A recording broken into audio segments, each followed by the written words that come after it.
ओम शांति। आज का तारीख है 21/11/2024। प्रातः मुरली ओम शांति। आज मुरली से हेडलाइंस। बाबा कहते हैं, मीठे बच्चे, तुम्हें अब टीचर बन सबको मन वशीकरण मंत्र सुनाना है। यह तुम सब बच्चों की ड्यूटी है। यह हम सब बच्चों की ड्यूटी है। तो आज प्रश्न मुरली से, बाबा किन बच्चों का कुछ भी स्वीकार नहीं करते हैं? उत्तर, जिन्हें अहंकार है मैं इतना देता हूं, मैं इतनी मदद करता हूं। बाबा उनका कुछ भी स्वीकार नहीं करते। बाबा कहते, मेरे हाथ में चाबी है, चाहे तो मैं किसी को गरीब बनाऊं, चाहे किसी को साहूकार बनाऊं। यह भी ड्रामा में राज है।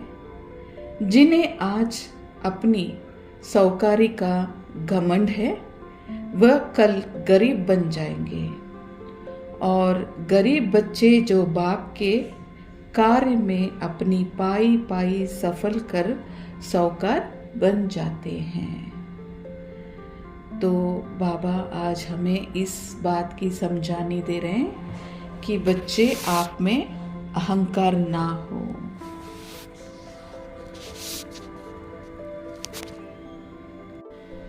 तो बाबा कहते हैं, जो अभिमान में होते हैं ना, उनको वहम बहुत होता है। नाम का, मान का, शान का, अधिकार का और अभिमान भी रहता है। तो बाबा कहते हैं, जो अभिमान के वश होते हैं उन बच्चों का सेवा बाबा स्वीकार नहीं करते। बाबा कहते हैं, जब बीच में कीड़ा पड़ा होता है अभिमान का, अहंकार का, तो उस बीज को अगर हम लगाएंगे तो भी उससे वृक्ष अच्छा नहीं निकलेगा, क्योंकि उसमें कीड़ा पड़ा हुआ है अभिमान का। तो वो सफलता नहीं मिलेगा। सफलता तब मिलेगा जब वह संपूर्ण आत्माभिमानी होंगे, जब उनमें शांति, ज्ञान, गुण की शक्ति भरी होगी। ऐसे जो बीज होते हैं, जब उसको बोएंगे तब जाके उसका वृक्ष अच्छा निकलेगा, यानी सेवा।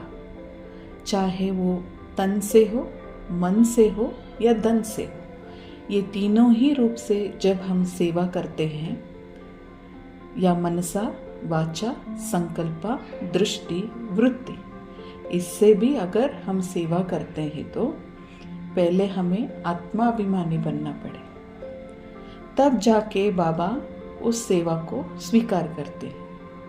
इसके लिए कहते हैं, कहावत है, कक दो और लक लो, यानी जो भी आपके पास अवगुण है उसे बाबा को अर्पण कर दो, और बाबा जो ज्ञान धन देते हैं, जो अमूल्य है, वह बाबा से लेते चलो और आत्माभिमानी बन सब सेवा करते चलो। क्योंकि बाबा यहाँ कर्म की गुह्य गति बता रहे हैं। जैसे हम बीज को बोएंगे वैसे ही फल को हम पाएंगे। तो बाबा सब कुछ देखते हैं कि बच्चे किस तरीके से सेवा करते हैं। तो हमें अगर सेवा की प्राप्ति चाहिए, सफलता चाहिए, तो हमें हर कर्म, हर सेवा को आत्माभिमानी होके करना पड़ेगा, और करना भी है। और बाबा भी वही हमसे चाहते हैं और हमें बनना भी वही है। तो आत्मा अभिमानी भाव का ही बाबा वरदान देते हैं। देखिए, हम लोग जब भक्ति करते थे तब भी हम लोग यही कहते थे कि तन मन धन सब कुछ है तेरा, क्या लागे मेरा। तो जब हम भक्ति में ही इतनी सब कुछ करते थे, जब हम देहाभिमान में थे, तो ज्ञान तो आत्माभिमानी के लिए है ना। तो हमें कितना निरहंकारी बनना पड़े यहाँ पे। तो बाबा कहते हैं, देह के वश होके आप लोग विकारी बन गए थे। तो अभिमान और अहंकार जो है, ये विकारीपन की निशानी है। अभी आपको संपूर्ण निर्विकारी बनना है, यानी कि आत्माभिमानी बनना है। तो एकदम सब कुछ से आपको नष्टमोही बनना है। आत्माभिमानी बन के ही सेवा करेंगे, तब जाके आपको सफलता मिलेगी।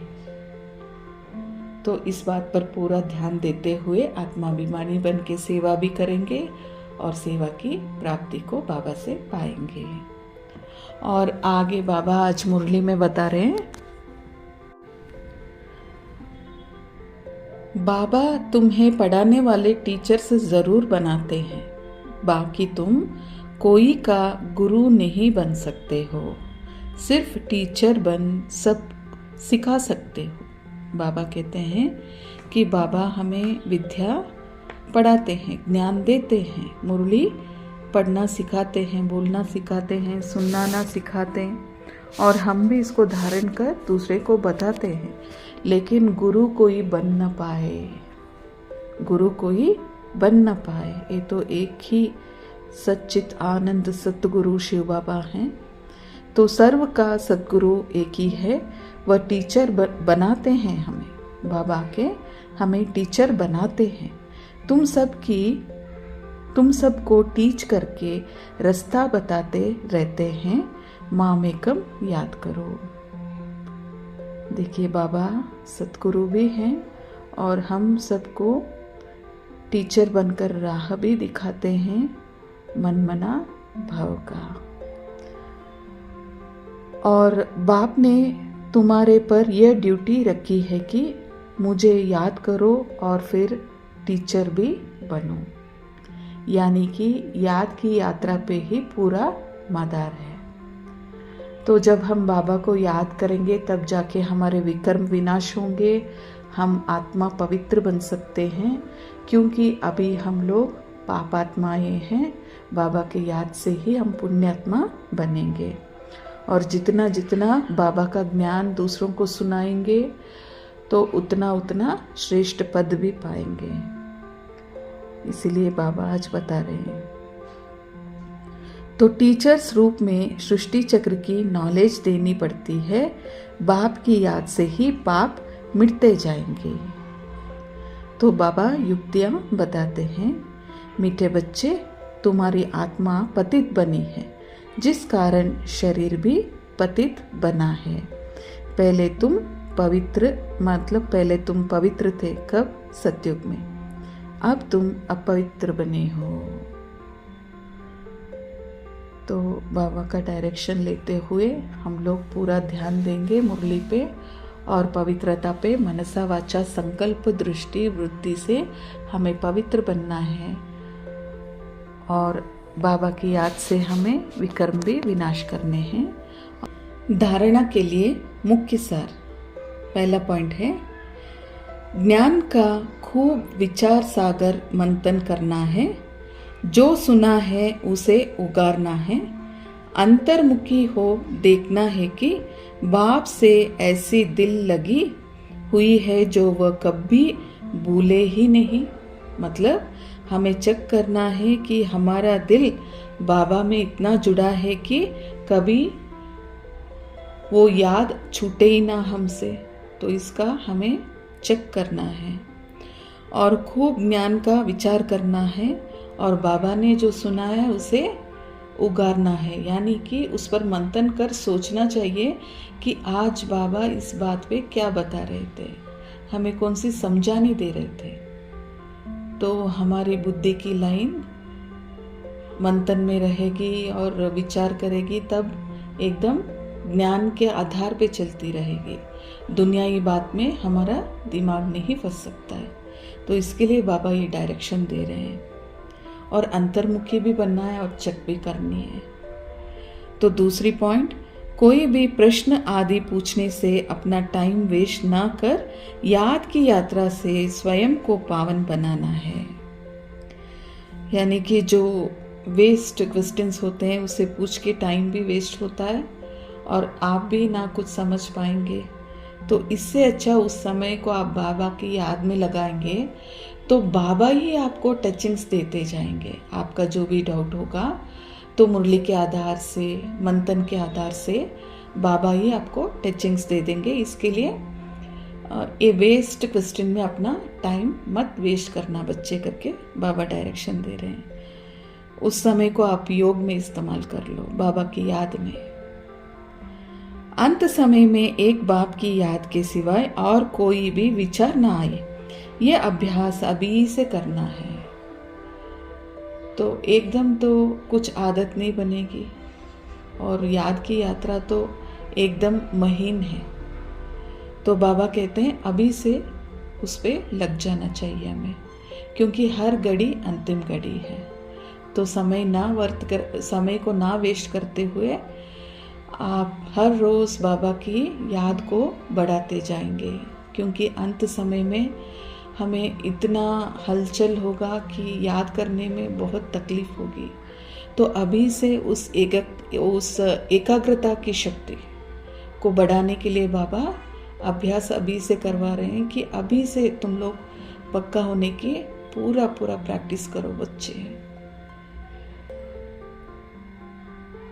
तो हमें एक बार अपने आँख के सामने वो सीन्स लाने पड़ेंगे जो अभी ईरान में हो रहा है, जो आप जेरूसलम में आप देख रहे हैं, जो फॉरेन कंट्रीज़ में जो युद्ध के स्थल हैं वहाँ पे कैसी हलचल मची हुई है। तो ऐसे समय भी आने वाला है जब विनाश बहुत नज़दीक आने वाला है। तो अभी से याद की यात्रा में तत्पर रहने के लिए बाबा डायरेक्शन दे रहे हैं। छोटी मोटी चीज़ों की जैसे बोलते हैं ना, नमूना या एग्जाम्पल तो हमारे सामने है ही है। तो इसी के लिए तो बाबा हमें पहले से तैयारी करवा रहे हैं। और आज का वरदान है, दृढ़ संकल्प रूपी व्रत द्वारा वृत्तियों का परिवर्तन करने वाले महान आत्मा भव। तो वरदान का विस्तार है, महान बनने का मुख्य आधार है पवित्रता। महान बनने का मुख्य आधार है पवित्रता। इन पवित्रता के व्रत को प्रतिज्ञा के रूप में धारण करना अर्थात महान आत्मा बनना। कोई भी दृढ़ संकल्प रूपी व्रत वृत्ति को बदल देता है। पवित्रता का व्रत लेना अर्थात अपनी वृत्ति को श्रेष्ठ बनाना। व्रत रखना अर्थात स्थूल रीति से परहेज करना। मन में पक्का संकल्प लेना। तो पक्का बनने का व्रत लिया, तो पक्का बनने का व्रत लिया और हम आत्मा भाई भाई हैं, ये ब्रदरहुड की वृत्ति बनाई। इसी वृत्ति से ब्राह्मण महान आत्मा बन गए। इसी वृत्ति से ब्राह्मण महान आत्मा बन गए। स्लोगन, व्यर्थ से बचना है तो मुख पर दृढ़ संकल्प का बटन लगा दो। तो आज बाबा ने जो कुछ डायरेक्शन दिया है, इसके ऊपर हम एक एक बात के ऊपर हम ध्यान देंगे। और बाबा ने आज डायरेक्शन दिया है कि आत्माभिमानी हमें कंप्लीट बनना है, क्योंकि जब बाबा हमसे चाहते भी वही है। इसके लिए हर रोज़ ये शिक्षा दे रहे हैं हमें बाबा। तो इसके ऊपर ध्यान देंगे और अपने आप को चेक करेंगे और चेंज करेंगे।